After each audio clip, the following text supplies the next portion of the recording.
Welcome to Arts and Letters, a fun online series in which I get to talk with interesting, creative people. I'm your host, Ginna Gordon. My husband David and I work with writers from all over the country, and we love finding new authors with stories to tell. Right now, it's my turn. David is with me today to discuss my latest novel, Bear Me Away to a Better World. I couldn't have written Bear Me Away without David, and he is here to discuss what he calls the with David Gordon. Welcome, David. Well, greetings. Also with us is our dear friend Katherine Edison, the primary editor of Bear Me Away. Welcome, Katherine. Hello. Bear Me Away to a Better World is dedicated to music. Since David and Katherine are both professional singers, I've asked them to read the poem that inspired the title. This poem and song is close to the heart of every classical singer that I know. David will read it in the original German, and then Katherine in English. An die Musik, to Music by Franz von Schober. Du holde Kunst, in wie viel grauen Stunden, wo mich des Lebens wilder Kreis umstrickt, hast du mein Herz zu warmer Lieb entzunden, hast mich in eine bessere Welt entrückt. Oft hat ein Seufzer seiner Harf entflossen, ein süßer, heiliger Akkord von dir, den Himmel besserer Zeiten mir erschlossen. Du holde Kunst, ich danke dir dafür. You lovely art, in so many gloomy hours, while the turmoil of life swirled around me, have you kindled the warmth of love in my heart and borne me away to a better world. Often a sigh flowing from your harp, a sweet and holy harmony from you, has revealed to me a heaven of happier times. You lovely art, I thank you for this. So David, should we tell them a little bit about the song? Well, yeah, this is a sweet poem that inspired the title of Ginna's book. In 1817, in Vienna, Franz von Schober, a 21-year-old poet, wrote this poem. And he gave a handwritten copy of the poem to his friend Franz Schubert, the composer, who was only 20 at the time. And the only reason we know about this beautiful poem is that Schubert set it to music. It's a very beautiful song. You can find many, many renditions of it on Spotify and Apple Music and YouTube. And it is about the power of music to comfort us, to take us through our imagination into a better place when the world, the turmoil of the world is swirling around us. And Ginna saw this, I think, as a link to what holds the characters in this book together as they're dealing with a very dramatic event in the midst of trying to put on an opera. And the song, I think, the song itself, every singer has sung it somewhere, and many of us have sung it often. I like it because the music is beautiful, and I like it because of what the words have to say. And you read me your translation one day, Mm-hmm. and it just was a snap moment when I said, that's it. There's my title. Yeah. Bear Me Away to a Better World. Okay. Yeah. Thank you. Yes, that's exactly the thing. It took a long time before you had the title. We called it all kinds of things before we got to Bear Me Away. I think it was, we originally talked about an art colony, and so we called it the Colony for several years. So we started this, talking about this, which I'll tell you about later, but we started seriously discussing it in 2016. And somewhere along maybe 3 years later, maybe even more recently than that, when this poem came up in a conversation, I realized that that was the title of the book. I think it was after after COVID lockdown. Yes. I think it was after March of 2020, you finally decided that you wanted to call it Bear Me Away to a Better World. The poem says, in so many gloomy hours, while the turmoil of life's swirled around me, have you kindled the warmth of love in my heart and borne me away to a better world. Music can take us to a better place through our imagination and our feelings. And that is, I think Ginna puts that element into the actions and the responses of everybody in the book. They're all responding because they love music and they want to keep doing what they're doing. Right. They show up for the art. Yeah. So it gives us a sense of equanimity in a crazy, chaotic world. It's how we can cope with stresses without completely blowing ourselves up. Yes, exactly. Exactly. It de-stresses us from within and also from outside in. And that really is the through line throughout your book. Mm-hmm. It is. It is. Equanimity, it's what is keeping everybody going. Yeah. Getting through the story that we can't tell you all about. No spoilers Yes, today. no spoilers. Right? No spoilers. And that You have leads to me avoid in. That leads me into my first reading, Okay. And I'll say Okay. goodbye at this point. Okay. All right. If you must. Thank I'll you. go and hide behind the curtain, and you two I know you're still here. have a wonderful hour together, sharing this heartwarming story. Okay. Thank you. Okay, click your heels 3 times. Here we go. Yes. So I'd like to do, I have a few readings, and the first one describes, my characters are, the main characters, the duo in the subtitle. The subtitle is a story of a duo, the power of music, and a chandelier. And I have focused my readings primarily on the early days of Hayne and Diesel's childhoods and their early work together. They met in the 1950s. And here's a little bit about their childhoods to just sort of set the scene for you about these two people. It's 1937. Hayne is living in a trailer behind a little ice cream concession called the Ice Queen at the Santa Monica Pier with his mother, who's known as Fatty Wills. And he is, and then I will read a little bit about Diesel's life a little bit later on. He's more of a teenager, but this will tell you a little bit about who they are. This one is called The Bleeps. The Bleeps emerged out of Hayne's abject boredom in 1937. There he was, this precocious but undernourished 9-year-old boy, lying in bed for the umpteenth time that year, fiddling with his socks while battling the latest communicable disease. He'd read the 2 books in his possession for the bazillionth time, tattered copies of The Adventures of Huckleberry Finn and The Wizard of Oz, proudly presented to Hayne by Jerry the Juggler on Hayne's sickly 9th birthday. Someone had left them wrapped in a towel on the beach. Hayne was bored by the radio, and he had colored in all the pages of his Tarzan coloring book, about which he told no one, lest they make fun of him. This day, he fiddled with the rumpled sheets for a while. He tore a piece of paper into tiny bits and threw them in the air. He folded another piece of paper tiny and tinier until he could fold no more, and then unfolded it and counted all the little squares and triangles. He colored in all the squares and triangles with his colored pencils. Hayne wondered what sick kids in hospitals did with their time.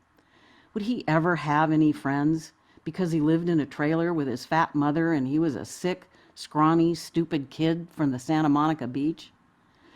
Well, at least I have the beach, he thought. Not everyone has the beach. And so he filled his mind with the beach and all its wonder. While Hayne imagined all the sandcastles he'd built, and the moats, and the shells, and coral, and the rocks, and sea glass he'd found for Sandbox Sam to sell, and the elaborate sandcastles he and Mabella Gabriella created last summer, he fiddled with his striped socks. While pondering the Ferris wheel and the carousel at the Hippodrome, he put a sock on his right hand and liked the feel of it, so he poked the fabric in and made a sort of space between his fingers and his thumb. Neat, look at that. I made a little mouth. I could make a face on this. It just needs eyes. Ha ha, I can make it speak. I just made a puppet. Hayne cut 2 circles out of white construction paper. He didn't know how to make eyes, but for the moment, he colored in 2 black dots in the middle of each circle and glued them to the top of the sock. The look was otherworldly. Suddenly, the sock introduced himself, his voice a metallic monotone. "Hello, I'm Mr. Bleep." In his 9-year-old wisdom, Hayne thought, "I'm onto something here. I just made friends with a man from another planet." "Where is the rest of my family?" said the monotonic Mr. Bleep to the boy. "The rest?" said the boy. "Yes," said Mr. Bleep. "Mrs. Bleep, and the little Bleeps, Bongo and Bingo, and the furry Parley Snart, and the feathered Ibstot, and of course my great-grandfather Booty. Where are the Bleeps?" "I guess I'd better get busy," said Hayne to himself. So you see that Hayne was a pretty lonely kid at the Santa Monica beach in an old trailer parked behind the Ice Queen at the Santa Monica Pier. Diesel's upbringing was entirely different. Let's just say his father, Monty, had some extremely deep pockets, as you will see. Diesel. Robert Dwayne Diesel Edwards was the kid who made everything into a show. He draped the walls behind his bed with a red velvet curtain. In the morning, he tootled a soprano whistle from his upstairs bedroom window to the robins and finches in the trees. He ate his Wheaties with his left hand, while with his right, he conducted his way through favorite moments of classical music history. When he got to the dining room every morning, Robert Dwayne greeted his parents as if he were Fred Astaire, on the lookout for his Ginger Rogers. Robert Dwayne never simply walked into a room. His concerned father thought he rather pranced. And the boy sang like a lark. His young voice carried the church choir to some local fame, and sooner or later Episcopalians from all over the Chicago area showed up at the church on the hill in Winnetka to hear that tall blonde boy in the choir. That went well until Robert Dwayne turned 12. He freaked out about the overnight changes in his voice and body, yikes, and for quite some time could hardly utter a monosyllabic word, much less a warble. He cried over the thought of never singing that magical soprano line again. He was mortified, ashamed to admit he suddenly and quite definitively had become a baritone. And unfortunately, his baritone just wasn't as beautiful as his soprano. He took up dance and acting.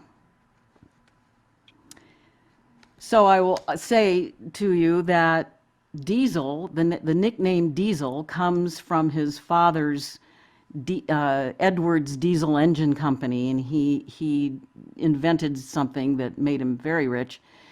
And he thought that if he gave the boy this kind of tough nickname, that he could make a man out of him.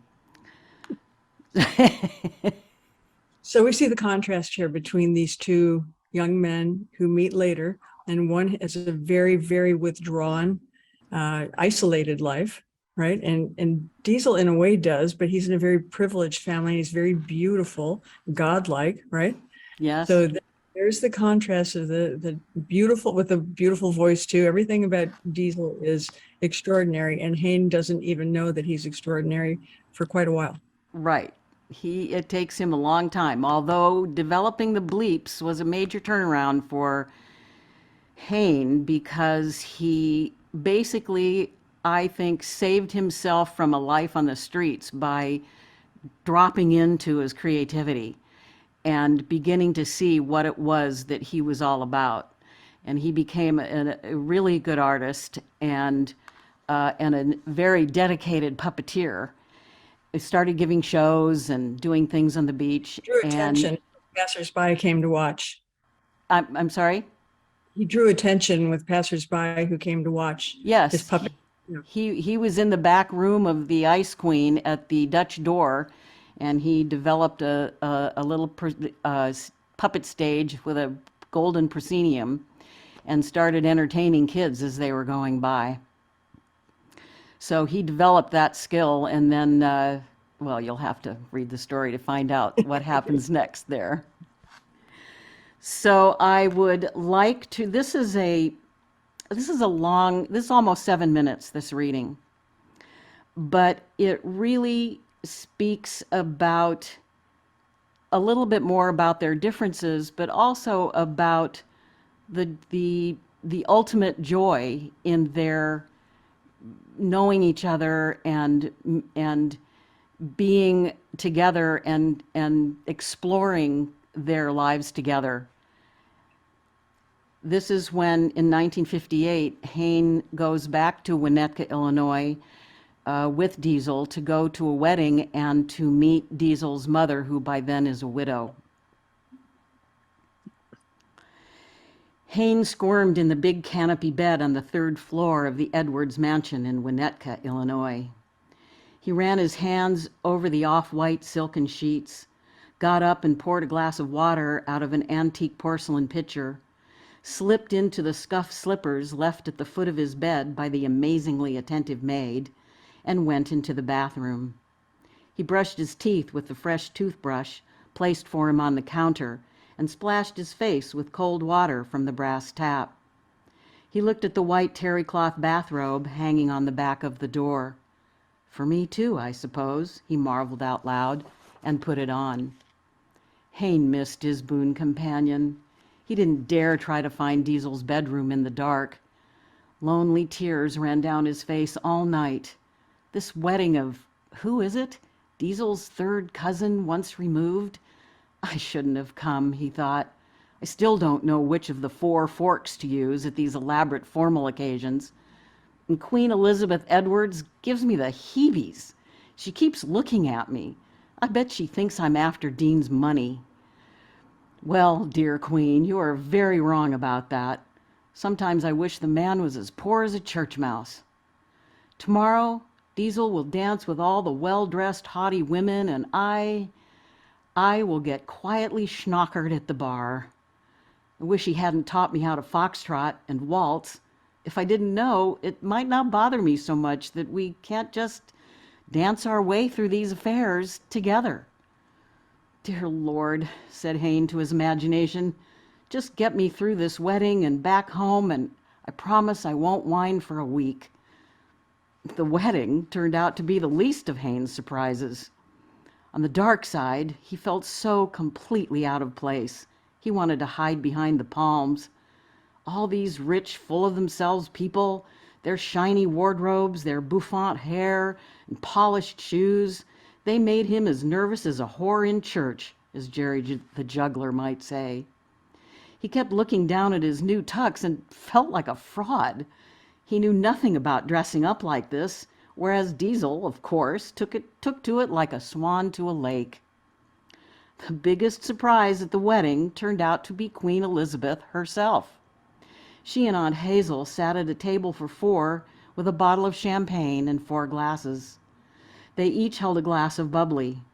The Queen gestured to Hayne, who was sitting alone by the palm he wished to hide behind. She raised a 3rd glass of champagne in his direction and waved to say, "Join us." And so, of course, he did. What else could he do? Avoid the den of the dragon forever? She sat him down between the two of them, which felt to Hayne as if he were about to be eaten alive, or at least eviscerated by their combined sets of long, red, pointy nails. Jungle red. They must have seen the women lately. Rosalind Russell has nothing on these two. They made small talk for a few minutes, but Hayne knew something was coming. He could see it in the Queen's eyes. She wanted to talk to him. A predatory glitter beamed ferociously his way. She was about to tell him to stay away from her precious son, that he was ruining her careful rearing of this most special person in their illustrious, well-known family. She would say, "Take your hands off my boy." What she said blew Hayne out of the water. "Don't you wish you could be dancing with Diesel?" Hayne blinked. I beg your pardon? He said, blushing down to his toes. Oh my God, he thought. Where is she going with this? Does she have to get mean about it? I'm serious, Hayne. I know the truth, said Elizabeth. Hayne groaned inside. It's okay, dear, said Hazel. We're on your side. Hayne blinked again. Was all he could muster. Hazel, who had brought her knitting, of course, put it down. She laughed and wagged her head. You don't have to be afraid of us, Hayne. We're members of your tribe. We're friends of Dorothy. For a moment, Hayne was mystified. Asking Dorothy who was out of the question. He knew what Hazel meant. He just didn't know how to apply it to the situation. Honestly, Mrs. Edwards, Aunt Hazel, I don't understand. I mean, yes, okay, Dorothy, but how? First, said Queen Elizabeth, you'd better call me Elizabeth. I might grant you the privilege of calling me Queenie one day, but for now, Elizabeth will do. Okay, said the intrepid Hayne Williams. His mind was going in circles now. What on earth is she telling me? The women, one on his right, one on his left, turned their heads toward him in one motion, as if they had choreographed this moment, timed it down to the sigh and the smile, and the way, without taking their eyes off him, they reached across the table and, just for a moment, touched index fingers, the tips of their red nails meeting at the point. Oh, my word. And then Hayne started to laugh out loud. He laughed so hard, Elizabeth thought she might have to look for a glass of water or smelling salts. Hayne put up his hand and said, I'm okay, just give me a minute. Hayne smiled and closed his eyes. He inhaled deeply and took a short but meaningful journey into his consciousness to completely absorb this new information. Mrs. Edwards, Elizabeth, and Aunt Hazel oh my. Hayne opened his eyes, smiled, picked up his glass, and raised it to them. Elizabeth and Hazel lifted their glasses in response, and they all had tears in their eyes. Diesel danced by with a dark-haired girl in a long, red, slithery gown. Diesel caught Hayne's eye, and Hayne patted his heart. Does he know? Hayne asked, adding, Elizabeth. I can't imagine he does, or he would have told me by now. No, not yet, she smiled. Hazel is my sister-in-law and best friend who has come to live with me. We'd like to be friends, Hayne. We want to know you. The threesome was quiet all around until Hayne said, Elizabeth, may I ask you a serious question? Of course, Hayne. Anything. Hayne looked at his place setting, picked up a utensil, and polished it with his napkin. Is this a fish fork? Okay, why don't we explain Dorothy? Dorothy it comes from The Wizard of Oz, and it was kind of a secret handshake in the especially the earliest part of the 20th century, for letting somebody know, or someone you trusted know, that you were of an alternate persuasion in terms of your gender or your life. And so to be known as a friend of Dorothy was a way of saying, I'm one of you, or maybe you are one of us. And so it was a pretty well known during the 50s. So this, in a way, this reading is kind of a spoiler because you find out about Aunt Hazel and the Queen Elizabeth, but it was so poignant, and of course I have to tell you that Katherine made me do it because she really loved this scene so much. I did. I do too. It just really touched me, and they really touched me, and so I didn't start out that way, as with many of the things that come up in this book. when I was writing, I had no idea that this was going to happen. So it was a surprise to me too. Yeah. There's several of these thrill me moments where it's like, what? Wait, what? Yeah. Yeah. And this is one of them. The Yeah. same thing happened to me when I was tapping in there to the muse and I'm just writing and writing. A couple of things happened where I stopped and said, really? They're going to do what? She's what? And then I kept writing and just kind of found the way, kind of get myself out of the way and just keep on. And actually, I think this is a good moment to let the viewers know that as these things were developing, we had such great joy gossiping about people whose feelings would never get hurt. Right. They don't know, but it feels like gossiping because there's just so much information about them and the detail, the sensory detail about each character and the red nail polish and all of that. So, yeah, it was really fun talking about, she did what now? After you give me another little chunk to read, it's like, what? Where'd you get I know. that? And I will say that Katherine was with me from the very beginning, from the very first lines, which became the prologue about their meeting. And I know I've read this book about 100 times, and I thank you so much for reading it as many times in as many convoluted ways that you did. So it was definitely a group effort to make this really happen. Yeah. So now I would like to read a little bit to let you know just what Villa Zanetta is. These two men, these partners, so resonated, were so finely tuned that they right away got into developing and creating their life together, and they knew that they were going to do something to do with the performing arts. They find this old CYO camp, basically, but originally a brothel.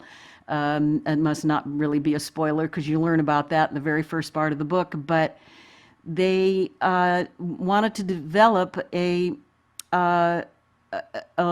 life for themselves in the performing arts. The first thing they did was that they were in San Francisco.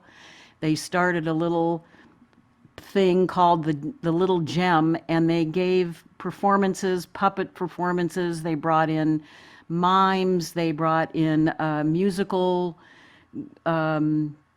chamber orchestras and things, and because they ended up living in this rather big apartment.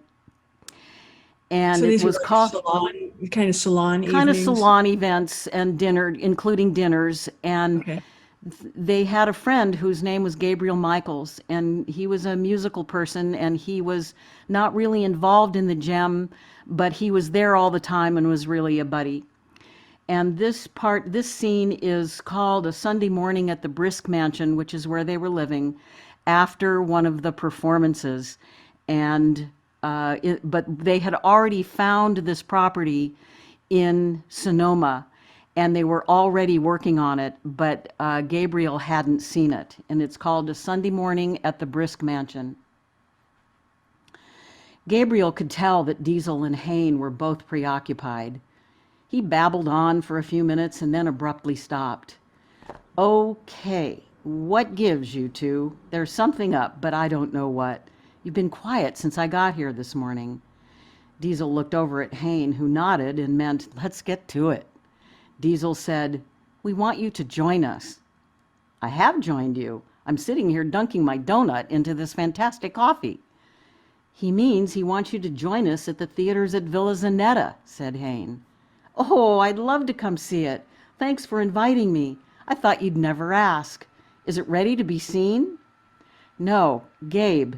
Diesel put his hand on Gabriel's arm. You're missing the point. We want you to go into business with us. We need a music director. We want you. So Hayne and Diesel took Gabriel Michaels for a drive. They tried not to talk up the idea too much. They wanted Gabe to fall in love like they did with this piece of the earth that the gods had just asked them to take care of for the rest of their lives. Part of taking care of it was to produce something beautiful, extraordinary, and grand. And for that, they needed a music director. They let the drive, the sunshine, and the madrone trees do the talking. When they arrived at the villa, they took Gabriel on a tour. They showed him the refurbished great hall with its walls of polished maple, the little stage, the new carpet. They climbed the stairs to their apartment and proudly showed him their remodeled kitchen. They took Gabe to the barn and watched a few minutes while the carpenters put finishing touches on the puppet's proscenium in the tiny little theater. The thick velvet curtains, created in miniature for the tiny little theater's miniature actors, lay spread out on a table, ready for hanging. From there, they visited the dorm, still in disarray, but ripe with possibilities Gabe could see. Nice little bedrooms for actors, staff, and musicians. What a novel idea! Like a music and art camp for grown-ups, he said. They saw the tiny temple and wandered around the grounds, and Hain and Diesel spoke as subtly as they could about the future of Villa Zanetta. The plays they liked to produce, workshops to teach and support, art shows and other events, classes and parties and performances of all kinds, even weddings and other ceremonies. Gabriel had never seen Hain and Diesel so animated, and they were an upbeat pair. He listened and weighed in and pondered and fantasized. Of course, by the time they were done, Zanetta had cast her spell, and Gabriel Michaels said, "What's your plan?" So that gives you a little bit of insight about what they were developing by 1957. They met in 1955, and they were already deep into their creations. So a few months later, they are preparing to open the Villa Zanetta with a production, a very small, reduced production, because they were limited for room at that time, of Così fan tutte. And so they go to LA for some Così auditions. And this is called Hain Goes Home. While in Los Angeles for the Così auditions, Hain visited Fatty Wills. He arrived unannounced, early enough to catch her before she opened the Ice Queen at 11. Fatty had no phone, of course. Hain had not been to the Ice Queen or trailer in over a year. Looking at the state of his mother's trailer and the general dishabille of her person, Hain could see that she'd not spent the money he'd sent on her own behalf. When questioned, Fatty said, "Oh, my boy, I gave some to Stanley. He needed a new tooth. And Jerry the juggler, you remember Jerry? Well, he got the cancer, and, well, you know, I had to help him, and, well, I don't really need anything." "That's utterly crazy," Hain said to his mother. "This trailer is ancient. You're still slinging burgers, and you do nothing to improve your life. Fatty, please, what can I do to make it better? You don't do anything. Why don't you spend any money on yourself? I mean, lovely for Jerry and all, but you could have lived on that money for months." "And what, quit the Queen? What would I do?" "I don't know, Fatty. Anything. You could do anything." "No, I couldn't do anything, Hain, and you know it. I'm already doing what I know how to do. You don't need to do things for me, Hain, really." "But I do. I can't stand that you won't even fix up the trailer. You could have new sheets, new curtains at least." "But I don't care about those things. You do." "Well, what do you care about?" "Oh, I don't know. Maybe I'd like to have a cat. It's been lonely here since you've been gone." "You won't let me fix up the trailer?" "No, buy me a big old TV and a console." Pointing to the space next to the sink, she said, "See, look, we could put it right here. I'd like to watch Gunsmoke." Things were quiet in the trailer for a moment. Fatty laid back in her recliner, exhausted by this conversation. Hain sat on the edge of his old bed, and still it was rumpled, and noticed that Fatty's ankles were swollen and puffier than ever. And she walked with more difficulty, overworked knees, he supposed. "Hain," his mother said, "I know you're happy up north, and that's good. I'm glad. But you can't change me to fit you. I am who I am. What's that saying? You can't make a silk purse out of a sow's ear? Well, I'm the sow, and there ain't no silk in sight. I know you won't bring your friend here, that's as may be. But you gotta go on and do your life. You gotta stop worrying about me. You know, I've been right here all my little fat life. I'll die here, probably right here in this chair. So go on, make something of yourself and send me pictures. I love your pictures. While Diesel and Gabriel were ordering the blue plate special luncheon at the new and trendy Pan's coffee shop in L.A., Hayne was getting his heart broken at the Ice Queen concession on the Santa Monica Pier. He knew his mother was dying, and he knew she knew it too. There were so many conflicting thoughts, Hayne could hardly keep up with his own head. Fatty loved him in her own way, he knew, and he supposed he loved her. At least he appreciated what she tried to do for him, which was generally in the form of a milkshake or burger.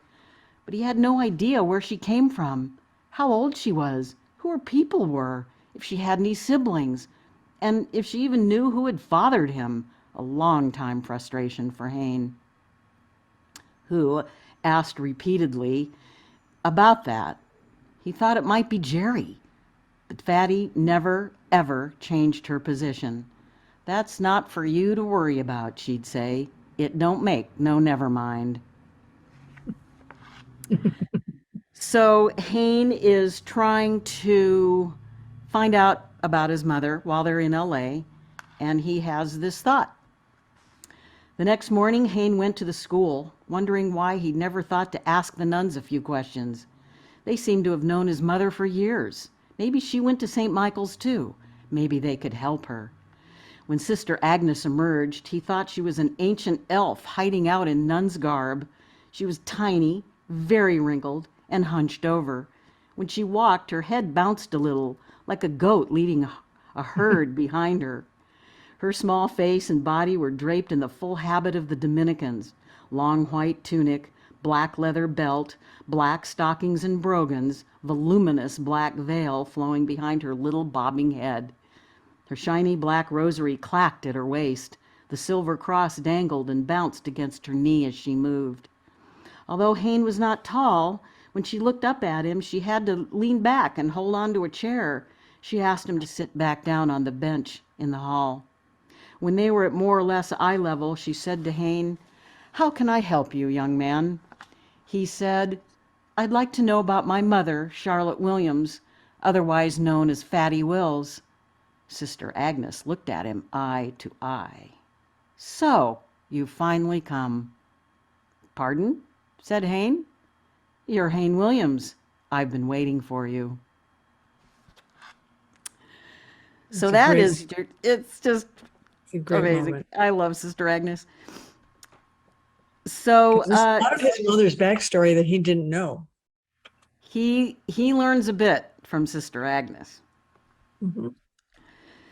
So segment 5 here, we're at Villa Zanetta finally, and this is the only reading I'm doing from the 2008 sections. We go back and forth between the 50s and their childhoods and the development of the Villa Zanetta. And so this is the only reading because there are just so many spoilers. I just want you to just enjoy the book. Yeah. So we're going to fast forward now 50 years, where they're celebrating the 50th anniversary of Villa Zanetta. And this is the first few paragraphs of chapter 1, called Kaboom. Villa Zanetta's executive director, Marcus Brown, called out good night to his administrative team, Priscilla, Maymay, and Lulu, involved in a last-minute inventory of festival supplies.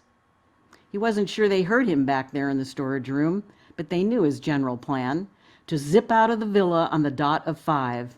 All was well. Marcus made his way down the circular steps from his office to the lobby. He longed to be home, with his feet up on the coffee table and a glass of Chardonnay within reach.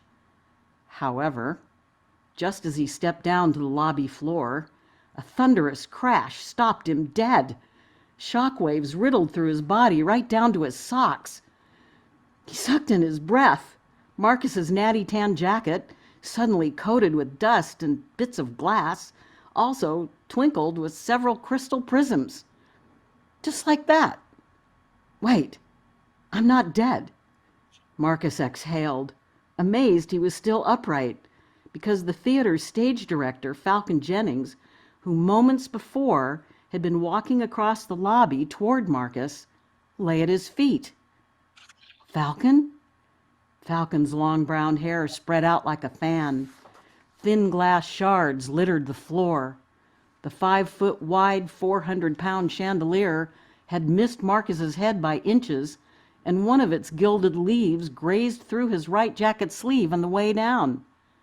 Falcon looks dead. He looks crushed, flat, unreal. His head, oh my God, his head is smashed. Am I dreaming? This is nuts. Where is everyone? What just happened? Why did it happen? And more to the point, why can't I move? I am glued to the spot. Son of a motherless goat. I've got to sit down. Okay, so here's another one of those moments where I read this and I went, what just happened to the story? Wait, what? Yes, so did I. Such a surprise when this became the really intro to the narrative, if you think Yes. about it. So this was a big surprise. Tell us about what that was like for you. Well, you know, I did an arts and letters that we called Getting the Words Right last year sometime. And I was working with two of my very favorite friends and authors. And we were discussing the honing of a book and the honing of your words. And I always like the line from Ernest Hemingway when asked about why it took him weeks and weeks to finish the last couple of pages of his novel. And the guy said, so, well, what was the problem? And Ernest Hemingway says, getting the words right. And so there's that aspect of writing where you're really honing it all. But then there's this other aspect when you're really writing, and you know, they tell you to just write garbage until something really good comes out of it. And so I'm just spewing out all this stuff on paper, well, on my computer. And that, to me, I call tapping into the muse, when you just get into the zone and you start writing things. And I don't know about anybody else, but I really kind of don't know where I'm going. And that's what happened probably about 10 times in this book, that I knew I had really dropped into the muse when I would write something like this about a chandelier. And I thought, wow, I didn't even know this place had a chandelier at this point. I didn't start out to write a mystery, let alone what we think of as a possible murder. And so I just kept writing, and things like that kept happening. And that was the joy of writing something like this, where I will just follow it and see what happens. And this is what happened. So and at it's this exciting. Point, it seemed like the Villa Zanetta became a character itself. It has well, that's right. mystery, and not only Villa Zanetta, but revealed. Zanetta herself kind of comes in and out. Right. And Marcus Brown. And so all the characters have these interlocking moments. And it's like the mysteries of Villa Zanetta is the best way of putting this without giving any spoilers. But everyone, there are a lot of mysteries that are uncovered and a ton of fun. And I can't talk about it. It's like, no, we can't. No spoilers. No spoilers. I was forbidden to mention certain characters. It's like, okay. Yes, well, every character in this book is really significant. And there are actually no small parts. That each one of these people goes through something, realizes something, performs something, but something happens. And I had a whole outline made of what I was going to be writing, and I cannot tell you how many times I veered off of my outline to discover these happenings that were going to make this book what it is. And I think, of course, I could have stuck to the outline. It would have been a much less interesting book. So I was really there with the muse. That was my muse. My muse's name is Patricia. I named her after a very dear old friend of mine. And so Patricia was definitely with me. Yeah. So to do our last, I can't believe how fast these moments go in this, how fast this hour goes. I want to read the author's note because it really gives you the development of how this story, it tells you how this story began and how we started to the discussion that went on for over 6 years in order to get to this point. Mm-hmm. This is the author's note.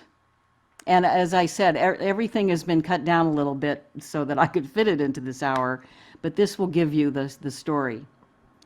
In 2014, my husband, David Gordon, wrote and published Carmel Impresarios, a cultural biography of the two women who, among other creative endeavors, founded Carmel Music Society and the Carmel Bach Festival in the early 1900s.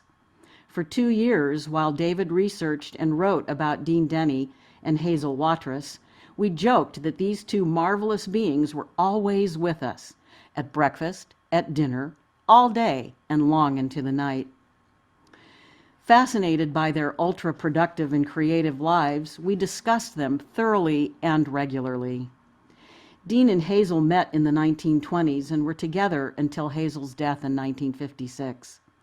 They built an artistic empire worth reading about and lived lives worthy of emulation. Their commitment to the arts, to the communities they served, and to each other inspired us. They lived as examples of two besties being more than the sum of their parts. Read David's Carmel Impresarios for the full story of what Dean and Hazel accomplished. Our discussions about Dean and Hazel began in the late 2011 when David, historian and researcher, unearthed their library cards, birth certificates, addresses, and the many contributions they made to the society in their purview. They became our friends post-mortem. Fast forward to sometime in 2016, when the ongoing conversation turned to, what was it like for them to live, work, and play? Did they hide their love, or was it just accepted? Did they start with a big plan, or did they start out small and blossom into the leaders they became? And then one day, one of us asked, what if two people came together, bonded for life, and started a performing arts colony? What would that be like? We created two characters, Hayne Williams and Diesel Edwards. The ha-ha turn in their first names is one small reference honoring Dean and Hazel. This is not a story about the Carmel Bach Festival. Bear Me Away to a Better World is about love, creativity, and community, and how two people can make the world a better place. So that was the beginning of the conversation, and I will say that one of the things that about David's and my sort of writing partnership is that in my world, I'm a big fan of The King and I, and one of my favorite scenes in The King and I is when it's the middle of the night, he gets Anna Leon Owens out of bed to come in and help him write a letter. And he's writing to President Lincoln to help him deal with the Civil War. And he kind of rambles on and on for a while, and she's trying to scramble down, and then he gets up and he's ready to go back to bed, and he looks at her, waves his hand, and says, "You fix up." And so we got to this point in our conversations where we knew we had a story, and we had all these pieces in place. Although the conversation went on and on and on, especially throughout the pandemic, because we would meet throughout the day and just be talking about the development of this book. And I would be able to say to David, and this is why it's by Ginna BB Gordon with David Gordon, and why he calls it the with part is because I couldn't have written this book without him, because I would say, okay, so what would happen if? And he would tell me stories, or he would make up and kind of riff on things on the spot, and things would happen, and I would just be taking notes and putting things into my computer. And then at some point we knew that it was time. And he looked at me and he said, "You fix up." And so that's when I went off and really got serious about writing the book. So it was a totally a group effort. At least we were a duo doing the book, but he turned it over to me because he said, "You're the fiction writer, you go and do this part." And so I took his advice and I did. And I spent one period toward the end where we had all of our clients were all busy doing their editing, and I had 2 weeks during the pandemic with really no clients and nothing to do but write. So I wrote 7 hours a day, every single day for 2 weeks and finished my story.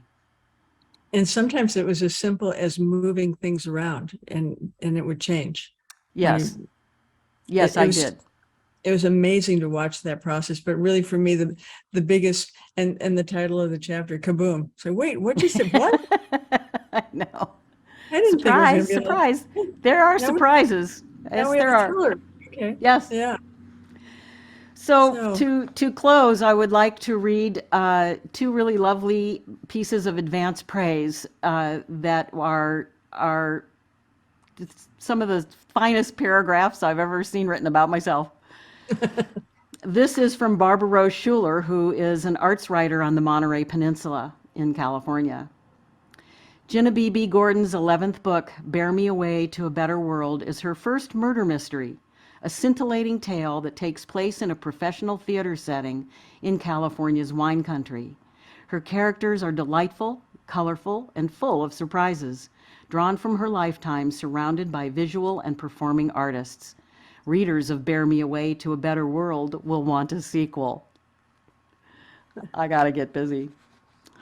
And this is from our friend and author who has been with Lucky Valley Press now for a couple of years, Dennis Britton, who is the founder of the Light Opera of Portland and the author of Men Shake Hands, a creative reminiscence. Not all drama in a theater company happens on the stage, as anyone involved with theater can attest, and Villa Zanetta in Ginna BB Gordon's Bear Me Away to a Better World is no exception. Ms. Gordon handles the suspected murder of a company member and all of its wild emotional consequences with an eerie ability that makes the reader feel part of the action. So much so, one can imagine hearing the seductive strains of Mozart that bind this tale together. If this is not enough to bear you away, Gordon writes characters with such an uncanny skill that the cast and crew become living, breathing people you know and with whom you are spending time. They truly transport you to a better world. Wow. That's all I can say about that. Wow. And one other thing, I'm not sure if it's appropriate to ask or not, but there was one other piece of music that comes up in this book again and again. So the 50-year anniversary is the performance of Così fan tutte.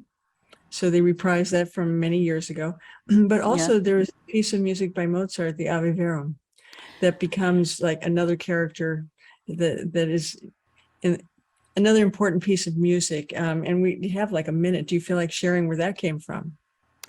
That came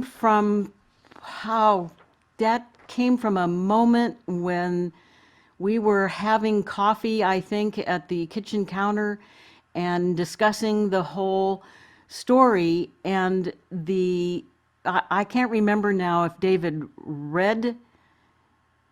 I think he sang it. I'm not sure. Maybe he played it for me. He probably played it for me. And I was so moved by it and so touched by it that in that moment, I realized that it was going to be in the book. And the funny thing is that, you know what they say about writing about art is like dancing about architecture, that I really had to because I don't have any music happening. And Right. So I had to describe the music and how the couple of people felt about it and how it touched their lives in such a significant way and how uplifting it was. So I really I listened to that music over and over and over again and it's because it so uplifted me. And I thought, well, if it uplifts me, then Right. I can talk about it in that way. So Right. that's what I did. Yeah. So that is my reading for you of Bear Me Away to a Better World. And I really want to thank you, Katherine, for not only this conversation, but all the support you gave me when I was developing and writing Bear Me Away. Thank you so much. Bear Me Away to a Better World is available wherever books are sold. And please patronize your local bookstore if you are lucky enough to have one. For more information about the book, visit luckyvalleypress.com. I'm Ginna BB Gordon, host of Arts and Letters, and I thank you for joining us for this episode. Please subscribe to our mailing list for news about upcoming events at Arts and Letters. Thank you. Goodbye.